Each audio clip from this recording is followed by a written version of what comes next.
ডিনারে বা ব্রেকফাস্টে রুটি পরোটা খেতে ভালো না লাগলে দারুণ স্বাদের স্বাস্থ্যকর কিছু রেসিপি বানাতে মন চাইলে এই রেসিপি বাড়িতে বানিয়ে দেখতে পারেন। খুব কম সময়ের মধ্যে রেডি হয়ে যায়। নমস্কার, আমি রুমি, আপনাদের সবাইকে আবারও একটা দারুণ স্বাদের রেসিপিতে স্বাগত। প্রথমে একটা ফ্রাইং প্যানকে গ্যাসের ওভেনের ওপরে বসিয়ে দিয়েছিলাম। 1 চামচ সাদা তেল দিয়ে খুব ভালো করে তেলটা গরম করে নিয়েছি। এখন সামান্য পরিমাণ দিয়ে দিলাম গোটা জিরে, আর আমি দিয়ে দিচ্ছি একটা কুচনো পেঁয়াজ আর একটা কুচনো টমেটো, আর দিয়ে দিচ্ছি চা চামচের 4 ভাগের 1 ভাগ হলুদ গুঁড়ো, লঙ্কার গুঁড়ো দিয়ে দিলাম চা চামচের 4 ভাগের 1 ভাগ, তবে আপনারা চাইলে কুচনো কাঁচা লঙ্কাও ব্যবহার করতে পারেন। সমস্ত কিছু একসঙ্গে খুব ভালো করে মিশিয়ে 1 মিনিটের মতন নাড়াচাড়া করে নিতে হবে। প্রায় 1 মিনিট নাড়াচাড়া করে নিয়েছিলাম। এখন এর মধ্যে দিয়ে দিচ্ছি একটা গ্রেট করা আলু, আর দিয়ে দিচ্ছি স্বাদ অনুযায়ী লবণ। চা চামচের 3 ভাগের 1 ভাগের মতন লবণ দিয়েছি। আবারও সমস্ত কিছু একসঙ্গে খুব ভালো করে মিশিয়ে নিতে হবে।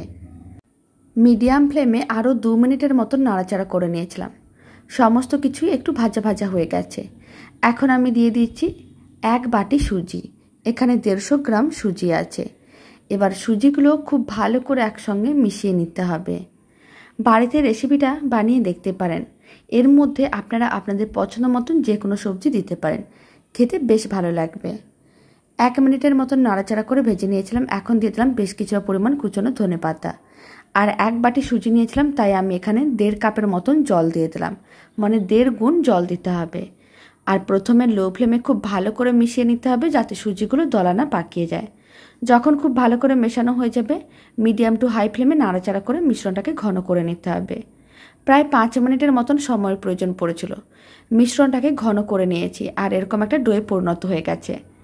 এবার মিশ্রণটাকে যে কোনো একটা পাত্রের মধ্যে রেখে ঠান্ডা করে নিতে হবে। প্রায় 10 মিনিট এইভাবে রেখে ঠান্ডা করে নিয়েছিলাম। হাত দেওয়া যাচ্ছে এরকম অবস্থায় অল্প পরিমাণ হাতে তেল ব্রাশ করে নিয়েছিলাম, আর কিছুটা করে মিশ্রণ নিয়ে গোল বলের মতন করে বানিয়ে প্রেস করে চ্যাপটা করে নিতে হবে। আর সাইডগুলোকে এইভাবে একটু ভালো করে আটকে নিচ্ছি যাতে কোনো রকম ফাটল না থাকে। বাকি সমস্তগুলো রেডি করে নিতে হবে। সমস্তগুলো রেডি করে নেওয়ার পরে ফ্রাইং প্যানে আবারও অল্প একটু তেল নিয়েছিলাম, আর যে সমস্তগুলো রেডি করেছি কাটলেটের মতন সেই সমস্তগুলো দিয়ে দিতে হবে। আর মিডিয়াম টু হাই ফ্লেমে উল্টে পাল্টে হালকা লাল করে ভেজে নিতে হবে। খুব বেশি টাইমের প্রয়োজন পড়বে না, কারণ আগে থেকেই সব কিছু রান্না করা আছে। আর এইভাবে হালকা করে একটু ভেজে নিলে দেখতেও ভালো লাগবে, খেতেও ভালো লাগবে। মোটামুটি 4 মিনিটের মতন সময়ের প্রয়োজন পড়েছিল। দুদিকেই লাল লাল করে ভেজে নিয়েছিলাম। এবার তুলে একটা প্লেটের মধ্যে সার্ভ করে নিচ্ছি। অল্প একটু টমেটো কেচাপ দিয়ে সার্ভ করতে পারেন, খেতে বেশ ভালো লাগবে।